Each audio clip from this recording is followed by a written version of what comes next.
Buenos días.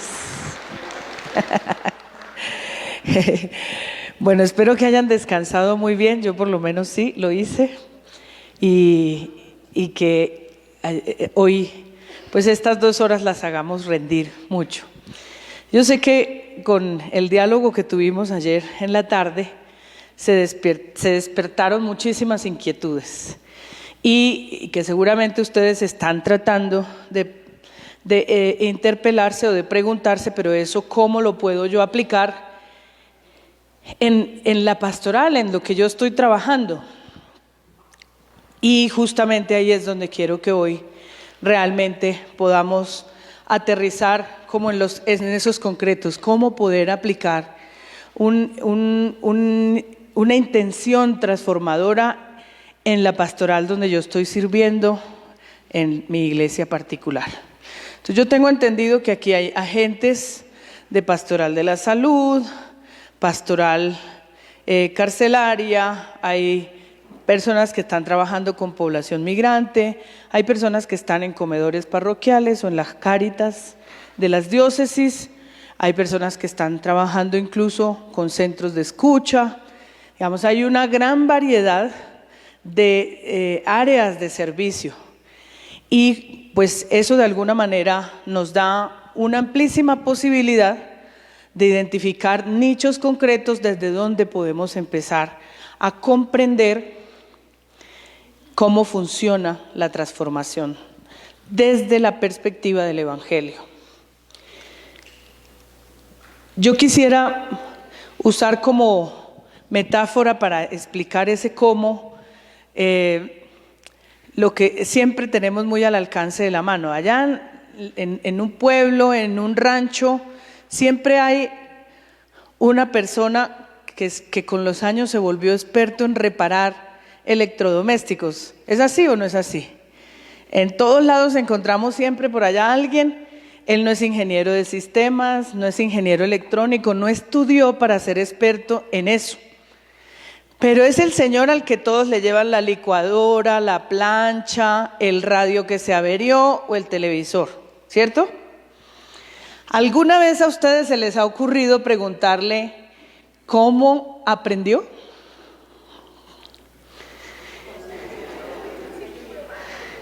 Generalmente es porque se le dañó el radio de su casa y no tenía cómo ir hasta una ciudad a que se lo arreglaran, o lo que es peor, se metió el viaje y le dijeron, eso ya no tiene arreglo, compre uno nuevo. Y de repente quería tanto su radiecito que se empezó a desbaratarlo y desarmó todo, y después volvió y lo armó y le sobraron a lo mejor tuercas y circuitos. Vuelve y lo desarma y trata de entender entonces cómo es que funciona por dentro, porque toda la vida su relación con el radio fue sencillamente encenderlo y escuchar lo que el radio le transmitía, pero nunca se ocupó de entender cómo hace para que una persona que está por allá en la ciudad me esté mandando mensajes y este aparatico los reciba y me los transmita. Y entonces, desbaratándolo, es que empieza cuál es el receptor, cuáles son los circuitos y cómo funciona, ¿sí? Pero es solamente desarmándolo hasta que entiende cómo funciona, es decir, qué papel tiene cada uno de esas partes, y entonces descubre a dónde dejó de funcionar una parte, pero por una parte que dejó de funcionar, todo el aparato dejó de servir. Entonces dice, si yo compro este circuito que se me dañó, o si yo lo reparo porque se le rompió un cablecito, entonces lo que hago es que voy a soldar el cablecito, le pongo un puntico de soldadura y ya lo reparé. O si me voy a comprar todo el aparato, que vale mucho, y de estos ya no se consiguen, generalmente uno siempre dice eso. Pues bien, desbarató el radio, lo puso a funcionar, el vecino se dio cuenta y dijo, yo tengo otro radio que también dejó de funcionar, ¿por qué no me lo revisa a ver? Usted que le entiende a eso. Y así empieza, y después se da cuenta que ese radio es de otra marca, que tiene otros elementos y entonces tiene que entender cómo funciona ese radio primero. Cuando descubre cómo funciona, está en capacidad de repararlo. Y así empieza y le siguen llevando los de todo el pueblo y él es el ingeniero electrónico del pueblo. ¿Sí? ¿Qué es lo que le da la experticia? No fue a una universidad. Muchas veces tardan años en entender cómo se llama el repuesto. Es hasta que lo va a comprar que lleva y dice, tiene un aparatico de estos, y allá le dicen, eso se llama un transmisor de yo no sé cuánto por sí sé cuánto, y entonces él ahí entiende cómo se llama. Y así se va aprendiendo los nombres de las partes. Después ya él mismo tiene la capacidad de decir, es que eso ya conozco, los de estas marcas salieron malos, en el circuito transmisor de no sé qué, entonces ya habla con una propiedad y nosotros, sabe hartísimo, ¿cierto? Es el experto. ¿Dónde está el secreto para que esa persona pueda reparar? ¿Dónde está el secreto para que esa persona pueda reparar el daño? La práctica es una parte, pero ¿qué más?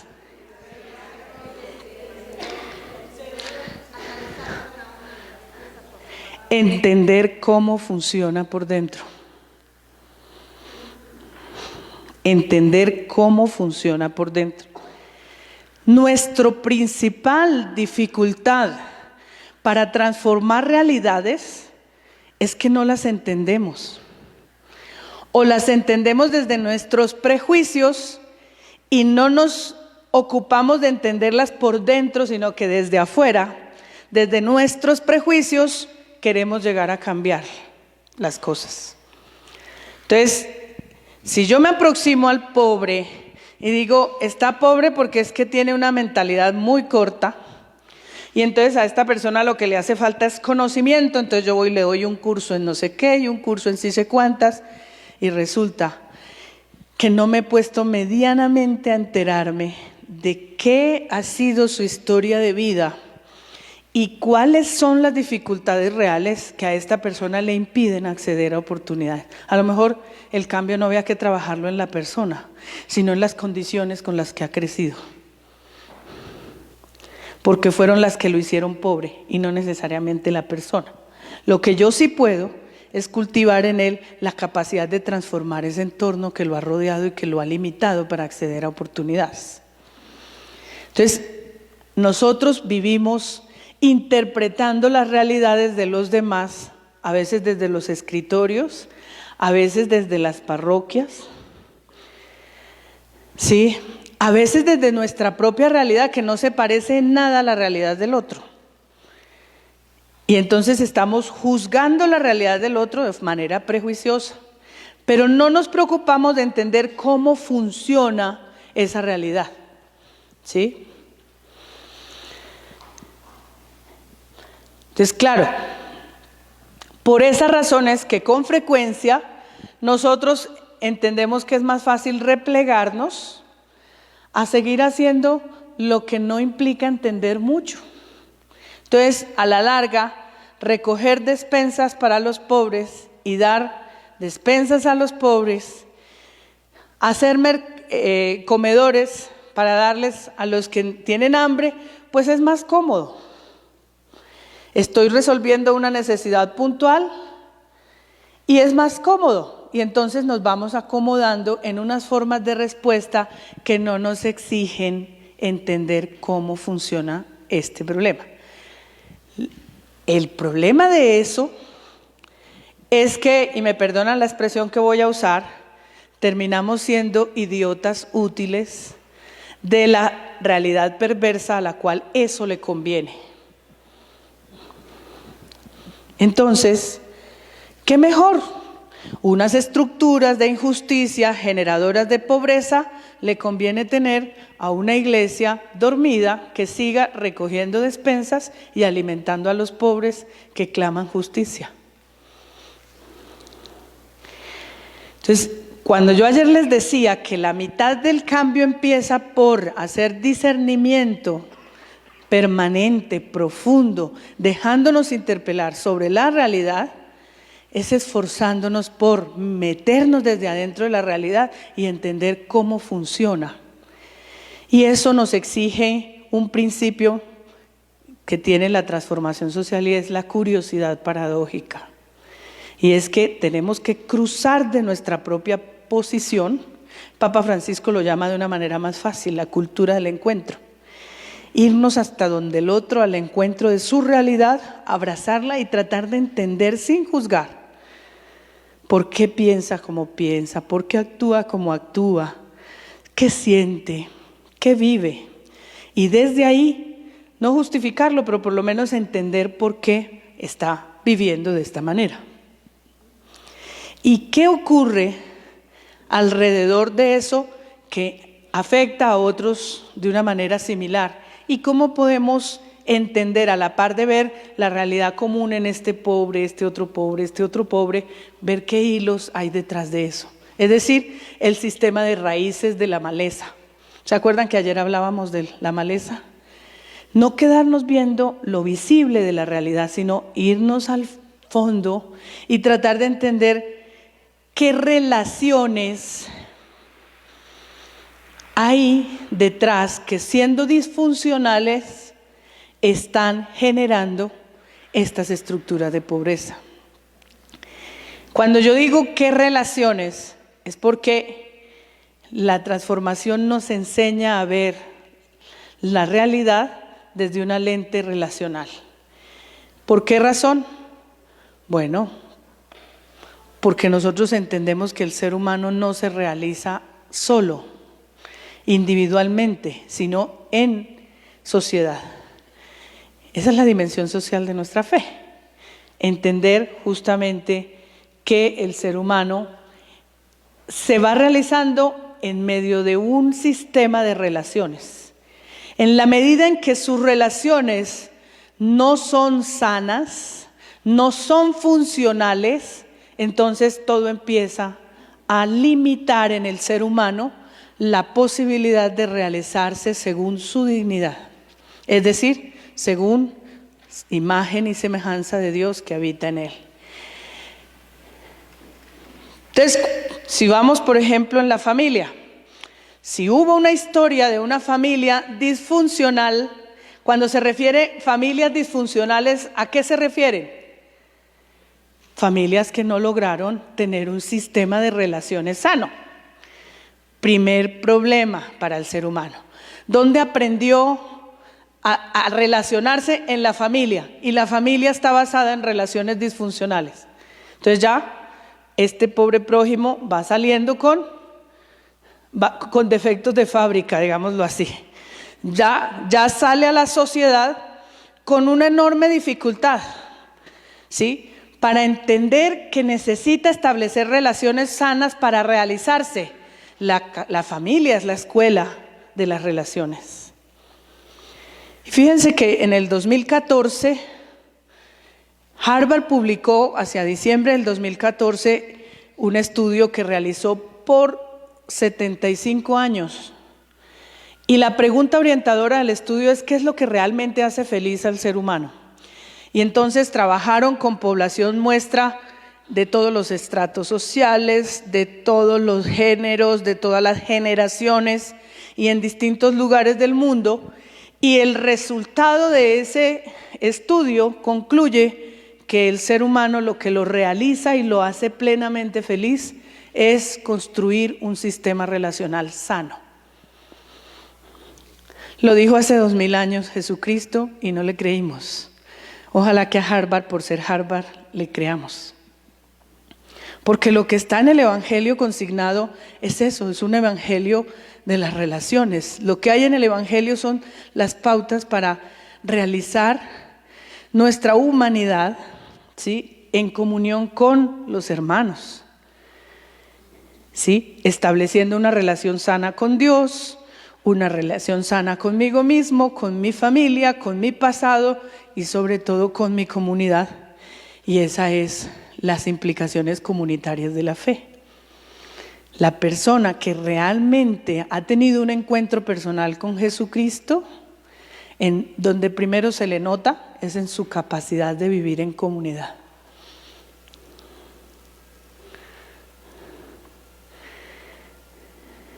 no es tanto cuánto aprende a hablar bonito de Dios, es en cuánto se van transformando sus relaciones en la familia, en la comunidad, en el equipo apostólico donde sirve. Allí se tiene que notar el encuentro personal con Cristo. Y si ustedes se dan cuenta en la Biblia, nunca dice que después de los milagros que hizo Jesús hubo conversiones masivas. Dice, muchos se bautizaron.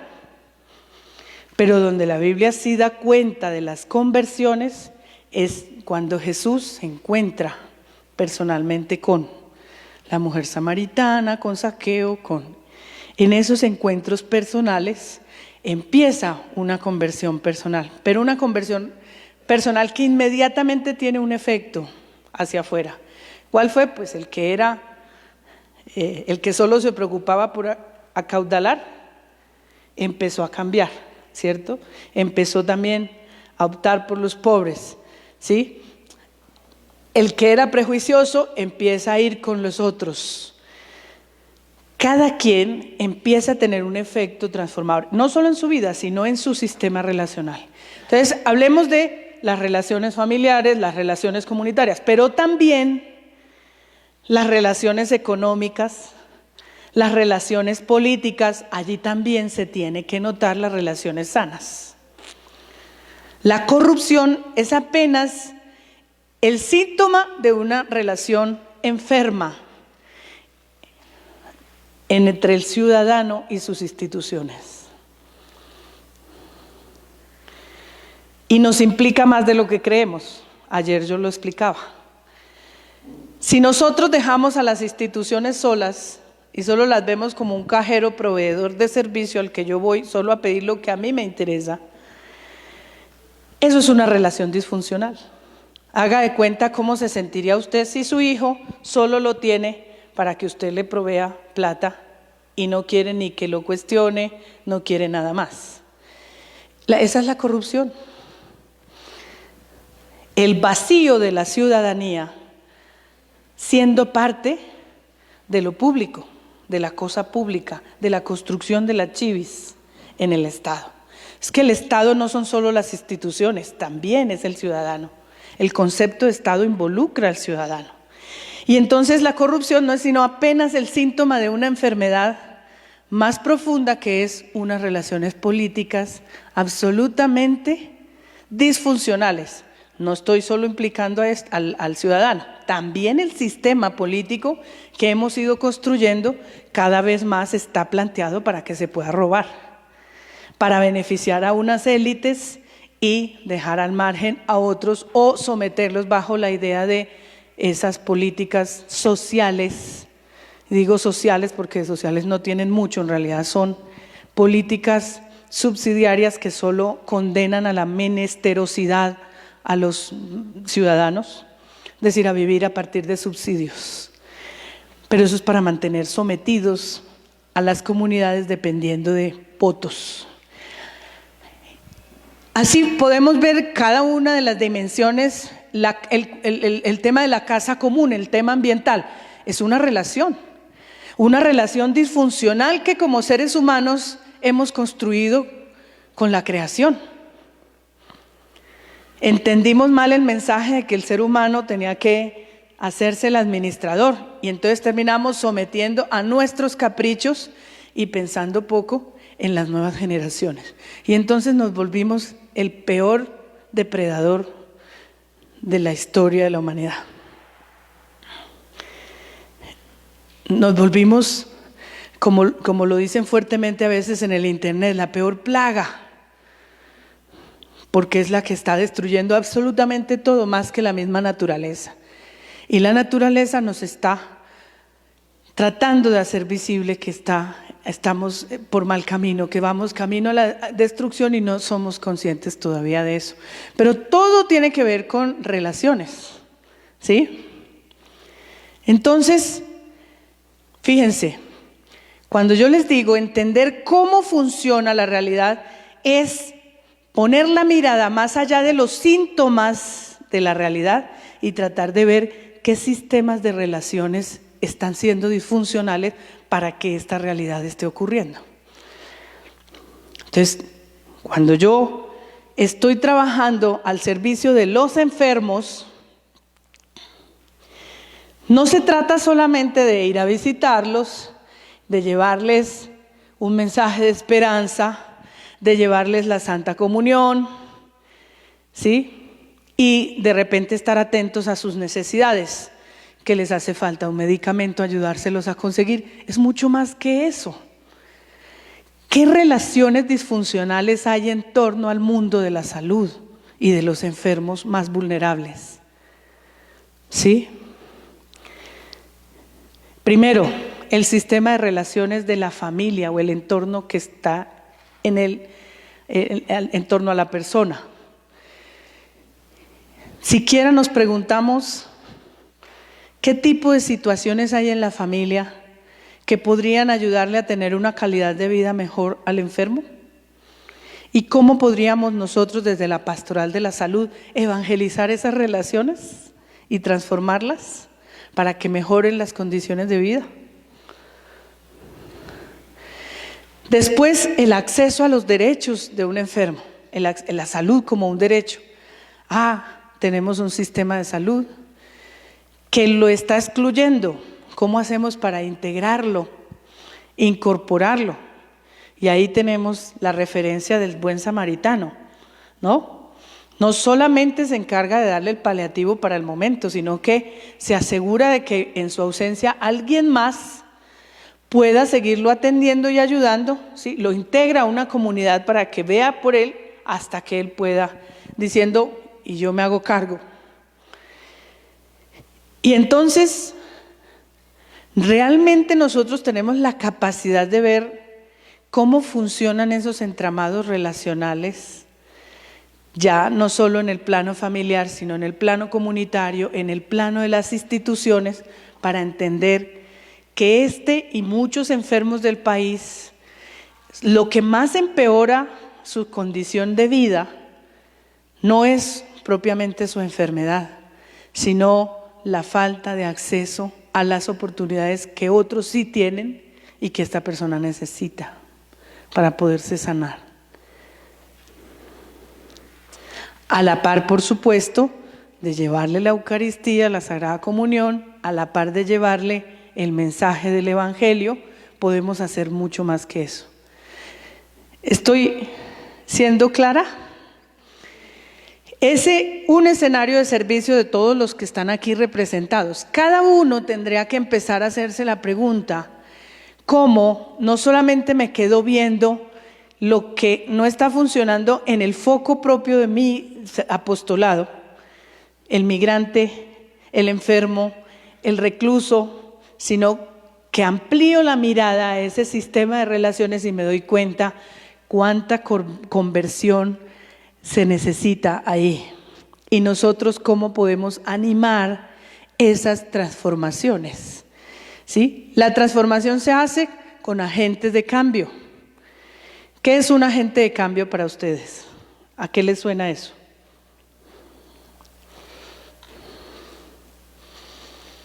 ¿A qué les suena la palabra agentes de cambio? Por allá atrás.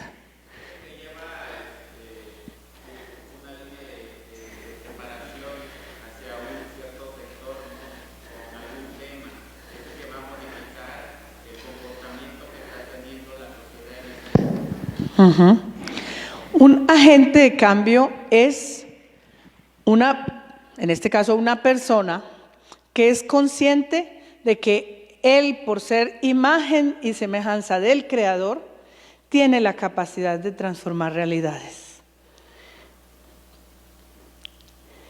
Y como tiene esa firme convicción, trabaja para que todos los demás hermanos reconozcan que eso que lleva ahí, que no se acaba por más que le hayan quitado toda su economía, por más que lo tengan doblegado, que le hayan asesinado familiares, lo que sea, le pueden quitar todo menos su dignidad, porque la dignidad nos la da Dios.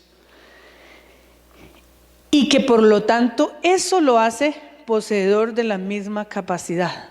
Entonces, el agente de cambio es alguien que es consciente de su potencial transformador y de dónde le viene. Y al entrar en relación con otros, anima, despierta ese mismo potencial transformador en las otras personas, en sus hermanos. Entonces es aquel que está activando, ¿sí? Activando. Vamos al mejor ejemplo bíblico que tenemos, la levadura. ¿De dónde sale la levadura?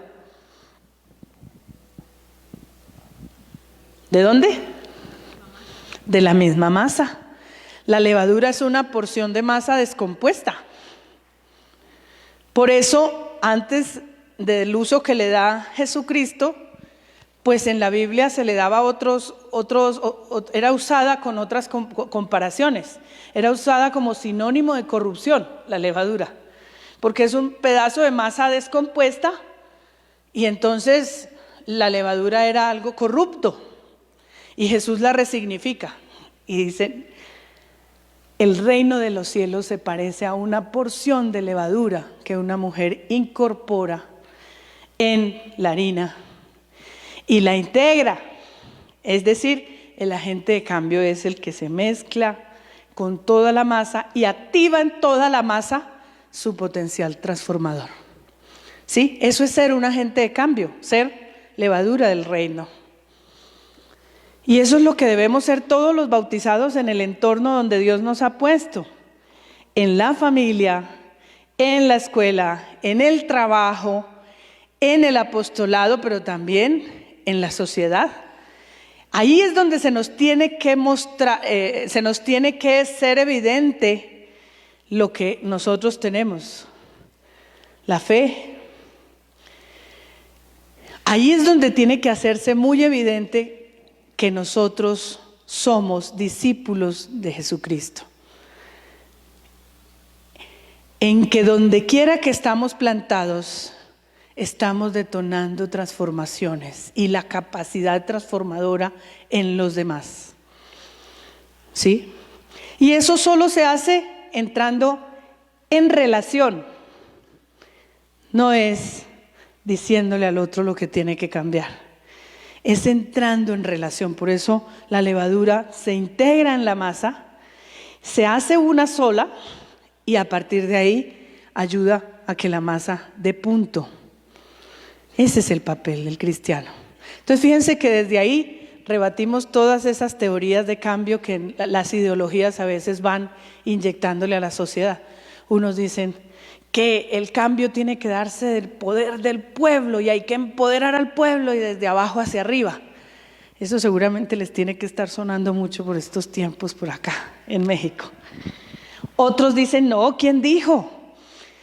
El verdadero cambio es de aquellos quienes hemos tenido el poder y la capacidad y la oportunidad de educarnos, de estar en las mejores universidades, y porque tenemos el conocimiento, pero además tenemos los recursos y tenemos el poder, y entonces nosotros a través de las políticas, las leyes, podemos generar el cambio y ustedes sencillamente hagan lo que nosotros les decimos y verá que pueden.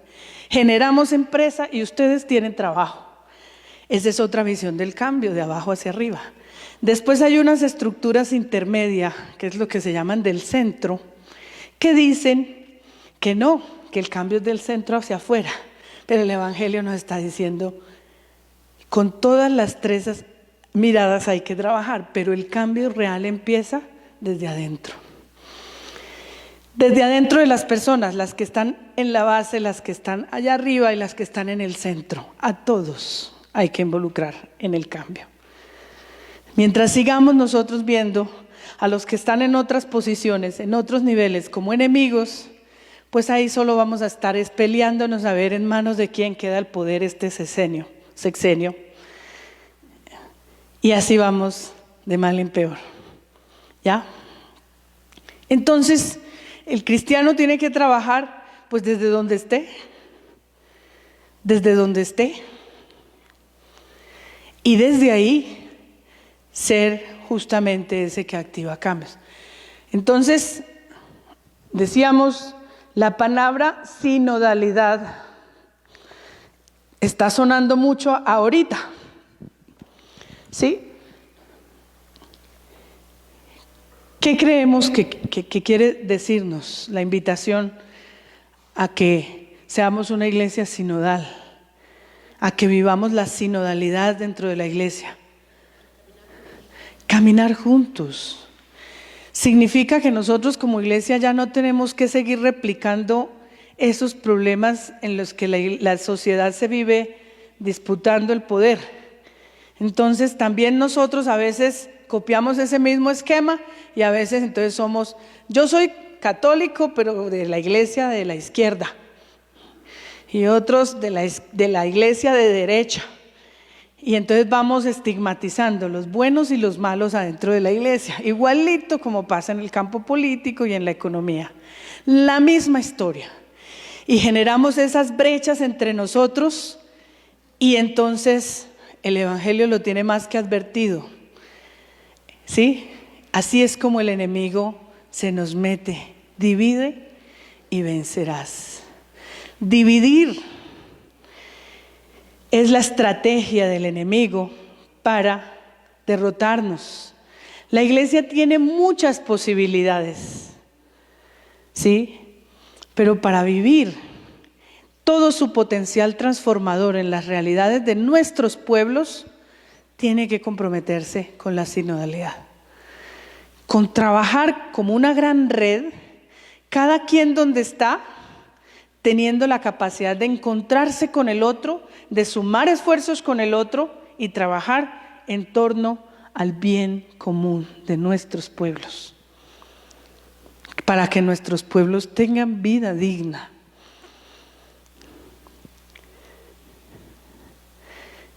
Y entonces, solo así, porque ante realidades tan dramáticas como la del crimen organizado, ni los estados los están pudiendo enfrentar. Imagínense nosotros, eso es tanto como David y Goliat, ¿sí? Estamos de frente no a cualquier clase de problemas. En nuestros países, en América Latina, los problemas nos han ganado tan ventaja que son así monstruosamente grandes, que rebasan cualquier capacidad individual. Y nosotros podemos vernos como el David, pequeñito, joven, sin tanta experticia y astucia como la que ha logrado desarrollar el mal, el crimen. ¿Sí? Pero ¿ustedes qué creen? Si David se hubiera quedado pensando en el tamaño de Goliat, ¿usted cree que David hubiera podido hacer algo? ¿En qué se concentró David? ¿Ah? Primero que todo se encomendó, ¿sí? Y después con lo que tenía, oigan, este es otro principio, trabajar con lo que hay. Si nosotros esperamos que la transformación va a acontecer a partir de recursos de afuera, ya la perdimos.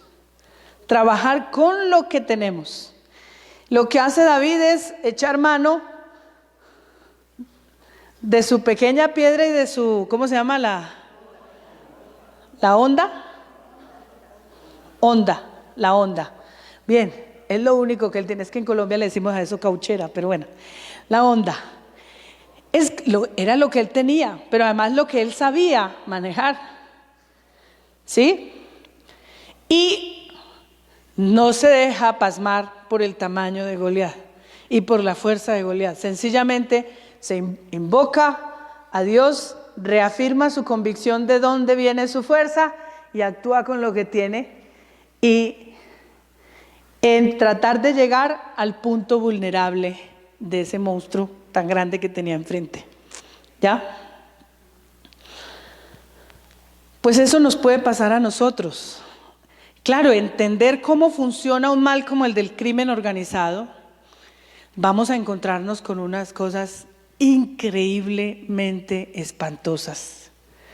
Porque el poder de cooptación que tiene el crimen, la capacidad de relacionarse y ver los alcances que ya tiene en nuestras comunidades, nos van a dejar muy sorprendidos. Cosas que nos hemos negado a ver porque crecieron entre nosotros y nunca nos preocupamos de entender eso, cómo iba funcionando, lo que le pasó al señor del radio. ¿Sí? Nunca nos preocupamos, pero vimos que ese mal creció entre nosotros. Vimos a nuestros muchachos empezando a juntarse con malas compañías y hoy son nuestros mismos familiares los que pueden estar involucrados en ese tipo de situaciones. Tanto en las víctimas como entre los victimarios. Son los mismos nuestros. Son los muchachos que pasaron por mi catequesis. Pueden ser las mismas personas que pasaron por los distintos escenarios de la iglesia. Y esos son los que hoy están allá. Entonces no es un tema de entre buenos y malos. Es lo primero que tenemos que quitarnos. Es un tema que se nos vino encima, nos carcomió las relaciones, aprovechó ese caldo de cultivo de familias disfuncionales y le dijo: usted quiere tener independencia que en su casa no tiene, venga, yo le doy.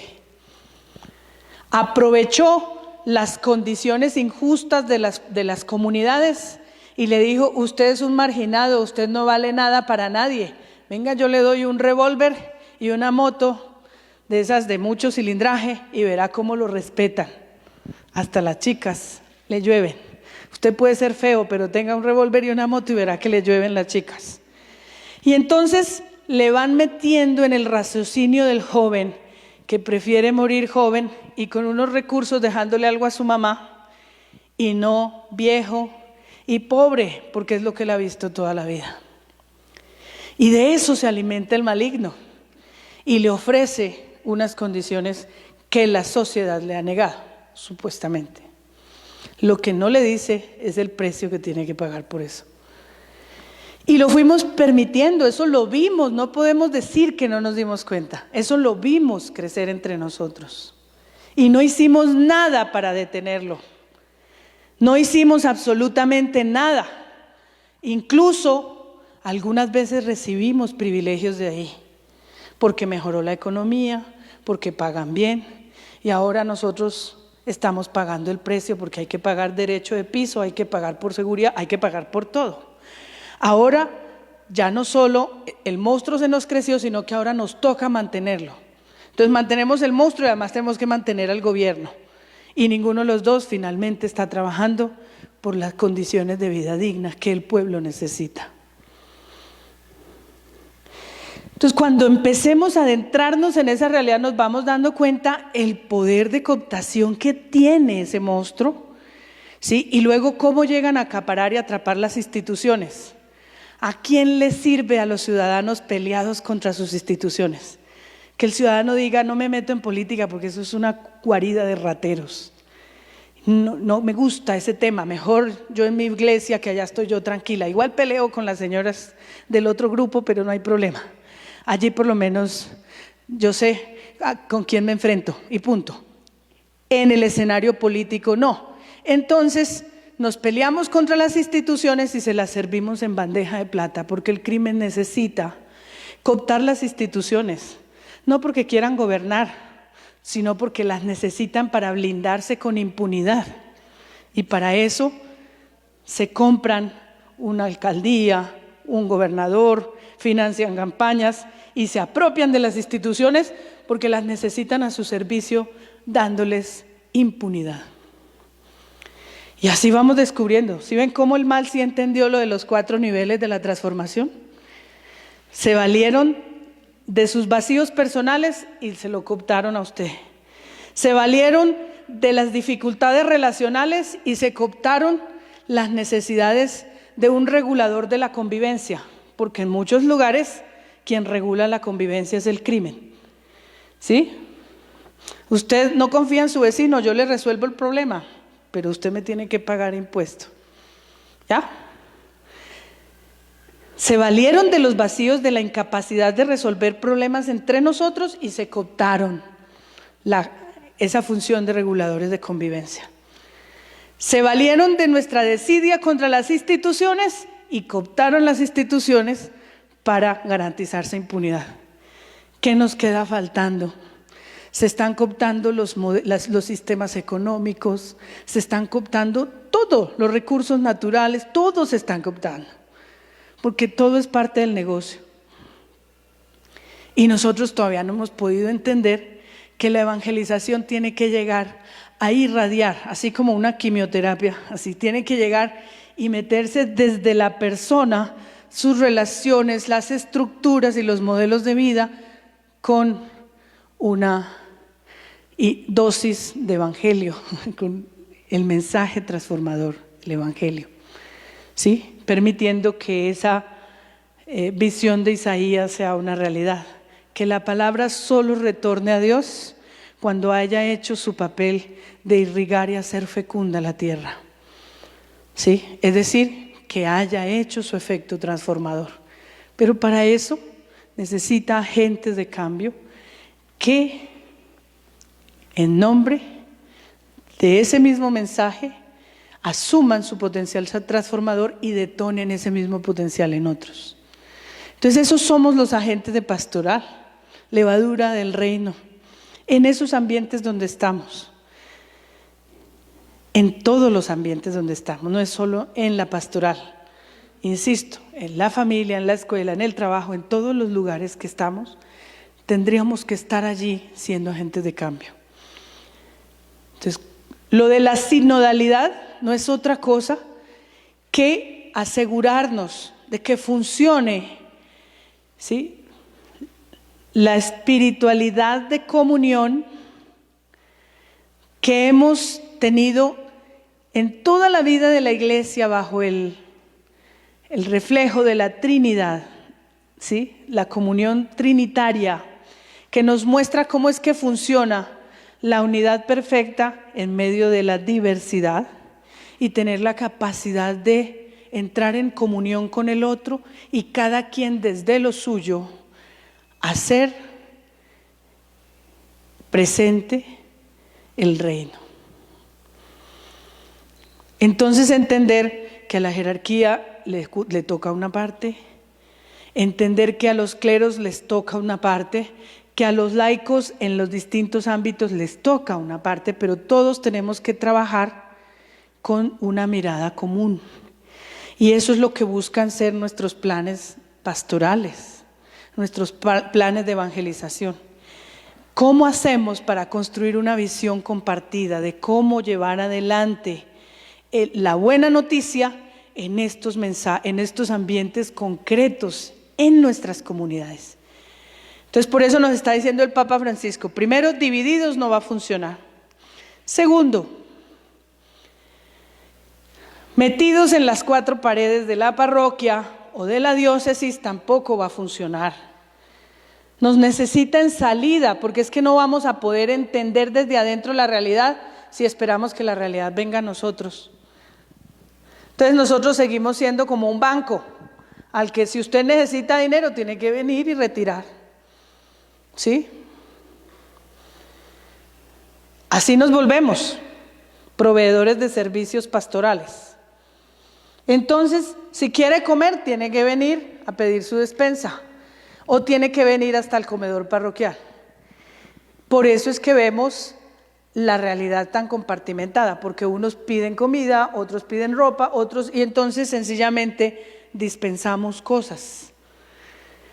Pero nos cuesta irnos allí en la colonia concreta y ver más allá de que no tienen que comer, de que no tienen que ponerse, de que sus condiciones de hábitat donde viven es absolutamente inhumana, sino cómo es la convivencia entre ellos y cómo podemos transformar eso. Eso no lo podemos ver desde las cuatro paredes. Entonces, necesitamos salir, meternos en la realidad para entender cómo funciona, ¿sí? Entonces, la sinodalidad en salida, ¿sí? Y nada para los pobres sin los pobres. Es decir, nuestra opción por los pobres no tiene que ser un cliché, no tiene que ser una frase bonita. No podemos seguir pensándonos en estrategias para los pobres sin contar con ellos, para los migrantes sin contar con ellos. Para las víctimas, sin contar con ellas. Nuestra opción por ellos y ellas tiene que ser definitivamente con ellos.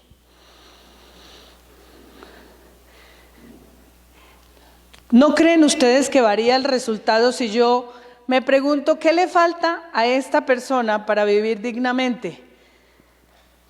Lo que yo voy a responder es según mi mirada. Y eso ya está cargada de prejuicio. ¿No creen que es mejor si yo le cuento a la persona, puede ser en una plática, en un taller, en un video, con algún recurso, ahí es donde hay que ser muy creativos? ¿Qué es la dignidad? Y que la misma persona se pregunte, ¿qué significa para ella vivir dignamente? Y que la misma persona se pregunte, para poder vivir dignamente, según lo que estoy viendo, ¿qué tendría que cambiar en mi persona, en mis relaciones, en mi entorno institucional, para que yo tenga condiciones de vida digna? Y entonces, fíjense que ya ahí el pobre está funcionando mejor, porque la persona también se da cuenta que ella sí tiene que hacer algo para vivir dignamente, y es llenarse de la convicción de que su dignidad no depende de cómo la mire la sociedad, de si la señalan, si tiene o no tiene, su dignidad es otra cosa, y que le podrán quitar todo menos eso, y que entonces ella tiene que convencerse de esa dignidad y empezar también a hacer lo propio para vivir de acuerdo a esa dignidad. ¿Cuántas historias de transformaciones personales que luego han tenido un impacto social grandísimo no han ocurrido a partir de ese cambio de clic en una persona? ¿Sí? En el caso de las mujeres de Guajir que les compartí ayer, fue cuando la mamá dice, yo hacía esto mismo cuando estaba pequeñita y mi mamá corría conmigo. Vamos a seguir así toda la vida, no nos merecemos esto. Algo tiene que cambiar aquí. Entonces ella se apropia y da el paso, ¿sí? El cambio empezó con ella. Y si no, la realidad hubiera podido seguir así y todavía estar así. ¿Cuántas mujeres víctimas de maltrato en su familia? Sí, tienen que haber instituciones para que las protejan y salvaguarden sus derechos, pero el primer paso, ¿quién lo tiene que dar? Convencerse de que no es cierto que ella no puede volver a empezar de ceros sin ese marido que la maltrata. ¿Sí? Convencerse de que no siempre uno tiene que cargar con la culpa de que el otro le pegue. Convencerse de que su valía no es el valor que el otro le está dando. Su valía le viene de otra parte. Entonces tiene que haber un cambio que implica a la persona. Y si nosotros llegamos con el plan o el proyecto o la estrategia ya diseñada por nosotros, pensando en qué es lo que el otro necesita, ya de entrada no funcionó bien. Entonces, ¿cuál es el punto de partida? ¿Sí? Nuestra opción por los pobres tiene que ser con ellos. El qué hacer para servir a los pobres tiene que salir construido con ellos. Si los estamos construyendo nuestras propuestas y nuestras estrategias pastorales sin ellos, ahí está tal vez el mal resultado que podamos estar teniendo. Porque los primeros que le estamos negando el reconocimiento, vamos a trabajar porque las instituciones reconozcan los derechos, pues los primeros que lo estamos desconociendo somos nosotros, al no contar con ellos. ¿Ya? Entonces, ¿cuáles son las 3 pautas de hoy? Vamos recapitulando. La sinodalidad, en salida y nada para los pobres sin los pobres. ¿Sí? Ahí están 3 pautas que son absolutamente indispensables para poder hacer la transformación desde nuestra apuesta evangelizadora. ¿Sí? Y fíjense que yo ahí no me he metido con cuál es el mejor modelo, cuál es el mejor plan de evangelización. Todos pueden ser muy buenos, pero en definitiva, esas pautas tendrían que estar dentro de todos los modelos de evangelización para garantizar que tengan el efecto transformador. Recapitulemos las pautas de ayer. Recapitulemos. Les dije, la transformación necesita dos cosas. ¿Se acuerdan? En un justo balance. ¿Cuál es la primera parte?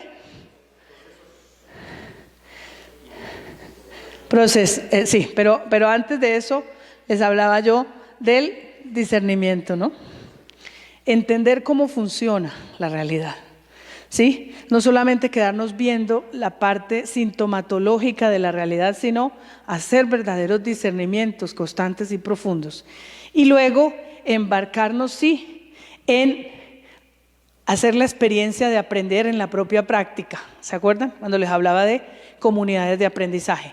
Que trabajen teniendo en cuenta que la transformación se hace con procesos y no con eventos. Y no con activismo, poco y mejor intencionado, ¿cierto? Que contemple los 4 niveles de la transformación de la que nos habla Evangelio Nunciante. ¿Estamos? Bien, pues realmente eso es la esencia del enfoque de transformación social. Si nos vamos con esos 5 o 6 tips, intentamos hacer el ejercicio de aterrizarlo en nuestro trabajo, ¿sí? No se trata de que arranquen con nuevas experiencias, embarcándose en cosas distintas a las que ya están haciendo. A lo mejor lo que hay que hacer es resignificar lo que ya están haciendo.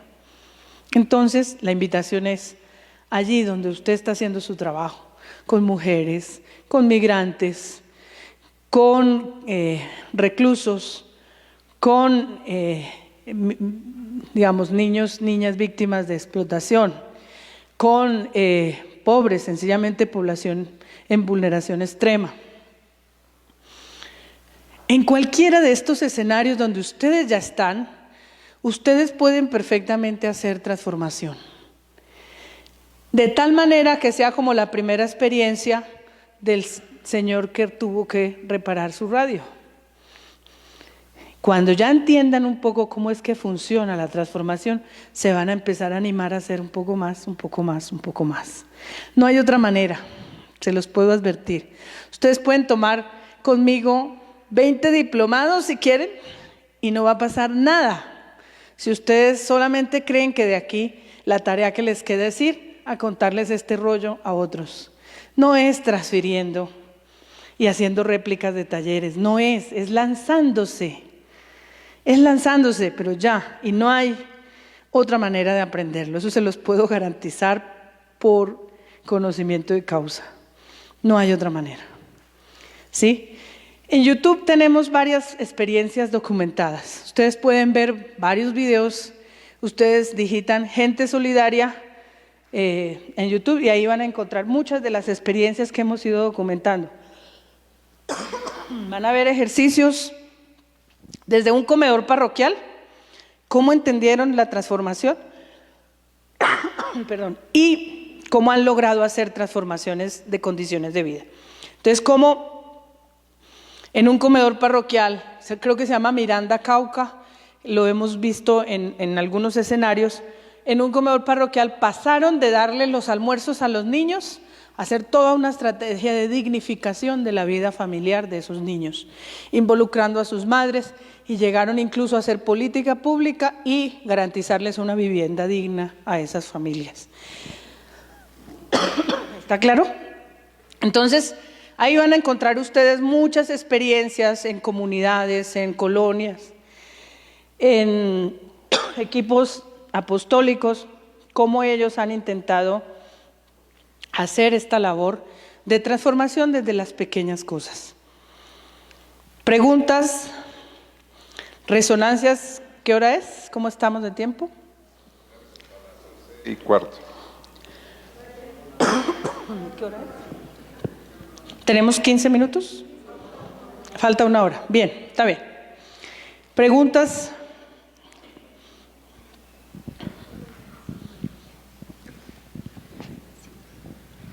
Respecto a la sinodalidad, en nuestra arquidiócesis se empezó a trabajar como una recomendación a nivel de canal abordar el tema de la sinodalidad.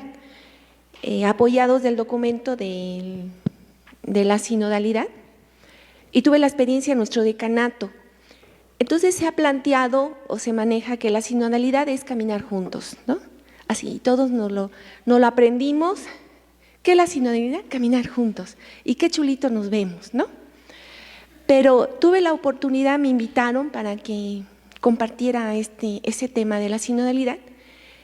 Luego entonces yo veía las reacciones de los sacerdotes que conforman mi decanato, así como de los agentes de pastoral de los diferentes programas. Se terminó el compartir la temática y nos fuimos al descanso. Y ahí se vio qué tan sinodales somos, ¿no? Cada quien por su lado. Yo pertenezco a este programa, yo pertenezco a esta parroquia. Y el eco que tuvimos así en corto con el padre Leonel, él me decía: oye, Pili, ¿este es tu decanato? Porque él se incorpora al decanato. Y le digo: sí, padre, este es mi decanato. Entonces ahorita escuchándola dice: bueno, la sinodalidad es que caminen juntos los obispos, que caminen juntos los sacerdotes y juntos nosotros como agentes de pastoral. Mas sin embargo la invitación es que caminemos juntos con una visión de una comunidad de iglesia, obispos, sacerdotes y agentes de pastoral. Y ahorita escuchándole dije: pues está canijo esto de vivir la sinodalidad, porque sí me di cuenta cuando pregunta, y sí rápido contestan: caminar juntos. Ajá. Pero ya en la práctica es despojarnos realmente de algo que nosotros nos hemos puesto, así como el traje de querigma, traje de liturgia. Y la sinodalidad es la invitación a que nos despojemos y que caminemos juntos en este encuentro de Jesús vivo, pero al servicio del hermano. De acuerdo, es que para poder caminar juntos hay que hacerlo en función o en dirección a algo. Por eso es muy importante para poner en camino, porque una situación crítica, un problema que rompe, la vida normal de la comunidad, lo primero que hace es someterla a una consternación que solo les permite mirarse de para adentro. Y entonces empezamos a vernos todo lo feo que tenemos y empezamos a cuestionarnos. Ese es el síntoma del estancamiento de una comunidad. Que la conflictividad es la manifestación de algo tiene que cambiar aquí. Y entonces el profetismo, ¿sí?, es el que ayuda a poner la mirada más allá del caos. El profetismo a veces se malinterpreta como el que siempre está haciendo denuncia de todo lo malo y cuestionando todo, y todo es malo y todo es feo. El profetismo es el que ayuda a levantar la mirada más allá del caos, dando esperanza. Y entonces, cuando decimos caminar juntos, pero ¿en qué dirección? Pregunte usted en qué dirección, y entonces ahí se va a dar cuenta todas las visiones que hay y en direcciones totalmente distintas y opuestas. Entonces nos damos cuenta que el primer paso a la sinodalidad es construir una visión compartida. ¿Se acuerdan que ayer les decía cómo los colombianos todos estábamos de acuerdo que queríamos la paz? Cuando se nos pone en el escenario del plebiscito nos dimos cuenta qué miradas tan contradictorias teníamos de cómo construir la paz. Y entonces, para unos la paz es encarcelando a los malos y que los... Esa es una visión de paz y tiene muchos seguidores en Colombia, la mitad de la población. Y la otra mitad decía: pues no, tenemos que garantizar que esos que un día se equivocaron empuñando las armas se incluyan en la sociedad y se reincorporen y vuelvan a ser ciudadanos, pero que también reparen a las víctimas, pero que también, esa es una visión de paz también. Y eran visiones contradictorias, aunque tenían supuestamente una única mirada. No es tan así. Por eso la importancia de que construir visión compartida es: venga, primero que todo pongámonos de acuerdo, ¿sí? Entonces, en una comunidad el papel de los sueños es muy importante. El papel de los sueños es muy importante. Por eso, cuando Dios se revela a su pueblo y le dice, he escuchado su clamor y los voy a liberar y los voy a llevar a la tierra prometida. ¿Sí? La comunidad tenía una visión de esa tierra prometida. ¿Sí? Porque decía, es una tierra próspera que emana leche y miel, ¿se acuerdan? Y Moisés, que no sabía ni dónde estaba parado el pobre, pues fue el que le tocó la tarea de mantener vivo el sueño del futuro deseado, ¿sí? De mantener vivo y concentradito al pueblo con la mirada puesta en la tierra prometida, porque recuerden que el pueblo con frecuencia quiso volver, les daba más seguridad las cebollas de la esclavitud que la incertidumbre de caminar en el desierto por ahí comiendo maná, comiendo lo que les caía del cielo, pero eso era incierto para ellos. Si hubiera tenido Moisés un dron, se hubiera dado cuenta que lo que se tardó 40 años caminando con el pueblo, lo hubiera podido hacer en unos meses, caminando. Pero como no tenía un dron, lo que pasa es que el pueblo necesitaba 40 años para encontrarse, enfrentar sus propios demonios y entender que tenía que comprender su relación con Dios de otra manera. Eso fue lo que realmente tardó 40 años. No es tanto el recorrido físico, era el recorrido mental que ellos tenían que ir haciendo, cambiando. Y a Moisés le tocó acompañarlos esos 40 años y después ni siquiera pudo probar de la leche y miel de la tierra prometida, apenas la vio allá de lejitos. Así seguramente nos va a tocar a muchos de nosotros. Acompañar muchos de estos procesos y no veremos los resultados finales.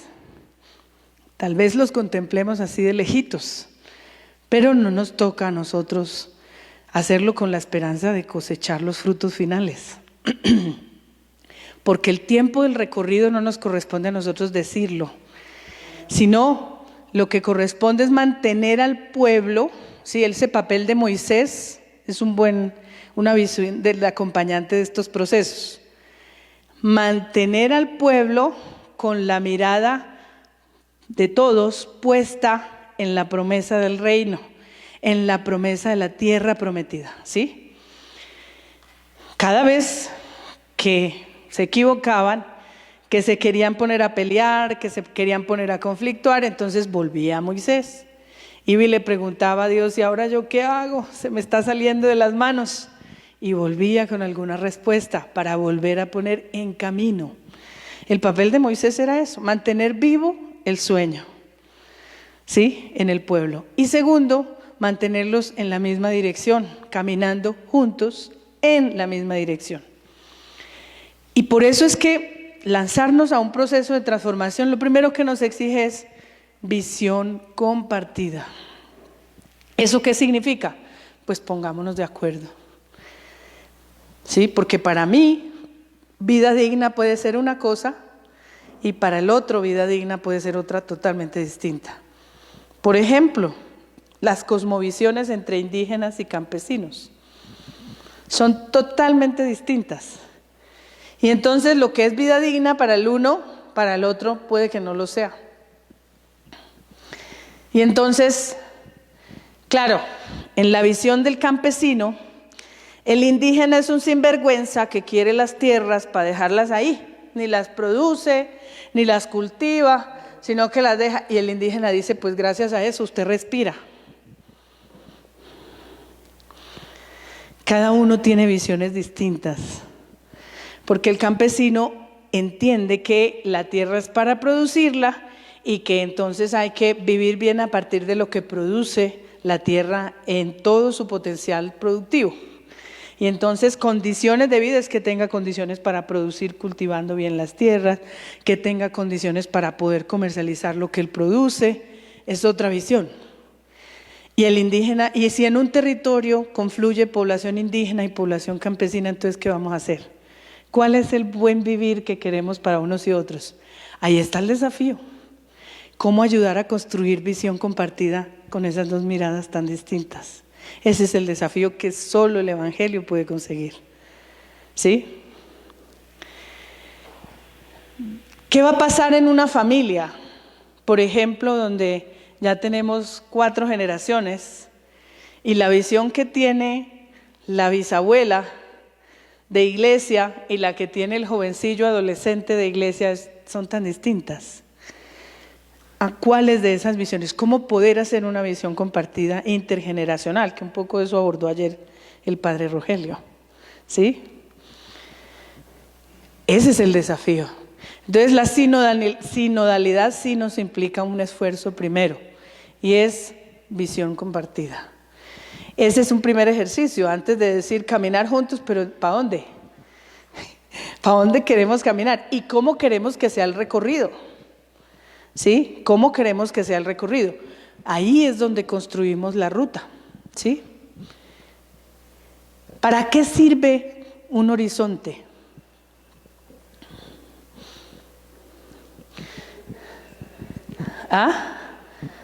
Para ponernos en marcha. Porque un horizonte, uno da 3 pasos hacia él y lo ve como que se aleja más, ¿cierto? Y se sigue acercando y en realidad se aleja más. Entonces uno dice, realmente sabemos que queremos caminar hacia allá, pero no sabemos cuánto tiempo nos va a tomar, pero por lo menos nos pone en camino en una dirección. Y eso es lo que intentamos hacer nosotros, ¿sí? Con la buena noticia para los pueblos. Sí puede ser distinta nuestra realidad. El bien común es una promesa cristiana. ¿Sí? La civilización es una promesa cristiana, la civilización del amor. Pero a nosotros nos toca hacer una parte de esa construcción. ¿Cuánto tiempo nos va a tomar? Eso no depende ni de mí ni de usted, depende de todos. Y entonces, pero si nos ponemos en camino, construimos una visión compartida y además nos ponemos de acuerdo cómo recorrer juntos, eso es, el resultado de eso es la sinodalidad. ¿Sí? Entonces la sinodalidad no es un punto de partida, es parte del proceso. Y construir sinodalidad es el desafío principal del proceso.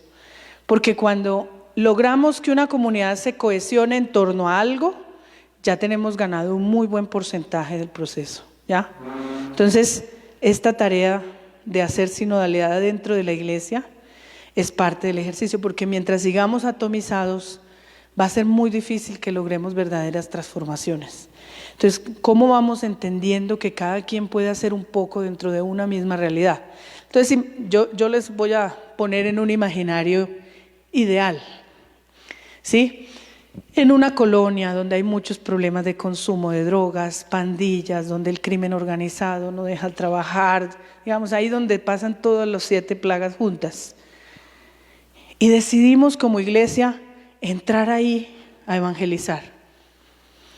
¿Sí? Lo primero que hay que preguntarse es ¿quién tiene la entrada sin correr menos riesgo? ¿Quién cree que la tenga? Bueno, es en el ejercicio de Guajir concretamente, pero en nuestro contexto mexicano, ¿quién cree que tenga más como autoridad moral en ciertos territorios donde la iglesia no está ni la parroquia ahí, no va frecuentemente la iglesia, para que no aliente demonios por ahí, no la alerte a nadie? ¿Quién puede ser la pauta de entrada a una comunidad así tan conflictiva y tan difícil? Por ahí levantaron la mano. A veces las religiosas.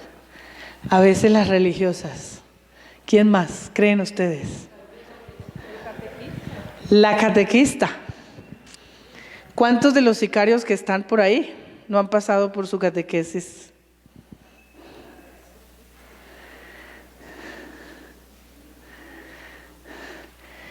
Ojalá que la catequista haya hecho una bonita experiencia con ellos, porque pues también de eso depende. Pues si la catequista les da barrejo y pues la miran como alguien terrible, pues por supuesto que esa es la primera que corre riesgo, mejor que no se meta. Pero dentro de los agentes de pastoral o a veces una religiosa que ya tenga como una trayectoria, una presencia, que ejerza ahí como un cierto liderazgo moral, puede ser la pauta de entrada para que entre en la buena noticia. que empiece a hacer un visiteo, identificando gente con la que todavía se puede empezar a trabajar, las madres de los muchachos. Si hay bandos que están en contra, que se están asesinando entre ellos, trabajar con las madres de ambos bandos sería fundamental. ¿Por qué? Porque con las mamás es a otro precio, ¿sí?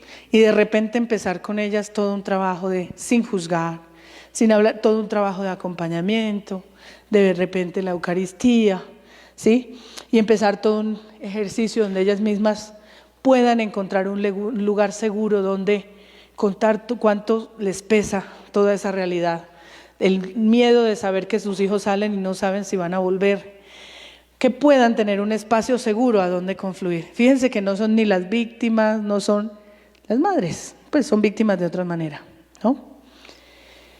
Y a partir de ahí empezar a identificar necesidades. Y entonces si las mamás de los chicos empiezan a decir, miren, aquí necesitamos para los más chiquiticos un trabajo de catequesis, pero un trabajo de catequesis distinto, no solo presacramental, sino una catequesis que les enseña a los chicos que ellos pueden ser la generación que cambie las cosas y que haga prevención para que dentro de 3 años no estemos preparando la nueva generación de hijos para el narco.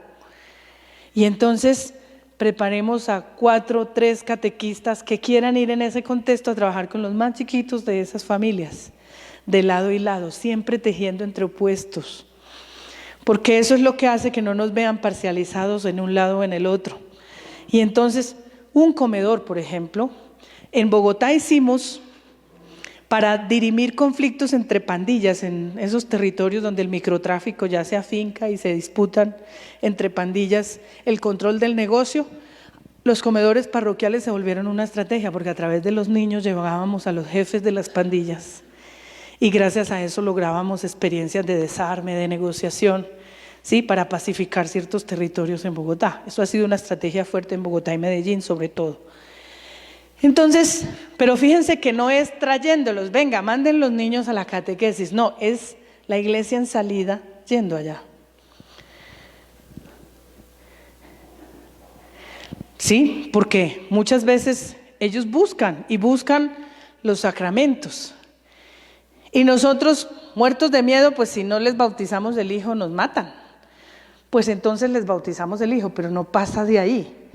Pero si nosotros vamos metiéndonos un poco dentro de su realidad y entendiendo desde ahí cómo funcionan todas esas dinámicas relacionales, entonces cada quien va entendiendo cómo puede entrar a hacer una labor con jóvenes, entonces viene la pastoral juvenil, después puede venir la pastoral de parejas o de matrimonios o pastoral familiar, después va viniendo y poco a poco, pero en función de una realidad, de una colonia que es muy conflictiva. ¿Ven la diferencia? No es la gente moviéndose a la parroquia a dispensarse de sacramentos, sino la parroquia yendo a la comunidad de manera integral. Pero para que eso ocurra, no puede estar peleada la catequesis con la pastoral juvenil, con la pastoral familiar. Tienen que tener la capacidad de que en la parroquia entonces sí, después de que hace cada quien su trabajo, juntarse como comunidad de aprendizaje y decir, ¿cómo vamos? ¿Cómo le ha ido a usted? ¿Qué podemos mejorar? ¿Qué está funcionando? ¿Qué no está funcionando? ¿Y qué tal si yo trabajo esto con los niños y usted trabaja esto con las mamás? Porque el niño me contó que la mamá se da cuenta que su papá lo abusa, pero no dice nada por miedo. Y entonces, ¿cómo nos conectamos nosotros y llegamos allá a generar condiciones transformadoras? Pero eso es distinto. Es muy distinto a que sea la gente la que tenga que venir hacia nosotros. ¿Ya?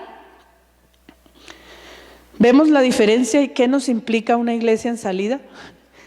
Y así es como se va construyendo la sinodalidad, no es de otra manera. Es en el campo, es en la acción propia de la evangelización. ¿Sí? Hacerla en la narrativa, perdónenme la expresión, pero eso es macumba, decimos en Colombia. Macumba. ¿Es taco de lengua? Bueno, taco de lengua. ¿Sí?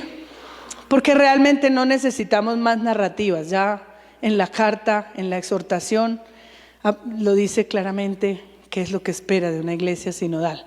Entonces ya no necesitamos más narrativas, necesitamos es trascender a la práctica, ¿sí? A la praxis de la sinodalidad de la iglesia. Y es ahí en el campo donde lo tenemos que construir.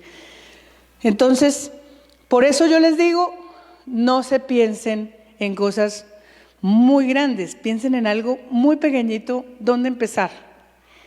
Y traten de ir generando un trabajo hacia adentro de la iglesia que vaya respondiendo a esta lógica de una evangelización más comprometida con la transformación social y yendo siempre a la práctica y hacer reflexión, práctica reflexiva, pues, ¿sí? Comunidad de aprendizaje, discernimiento, aprendizaje, discernimiento, práctica reflexiva.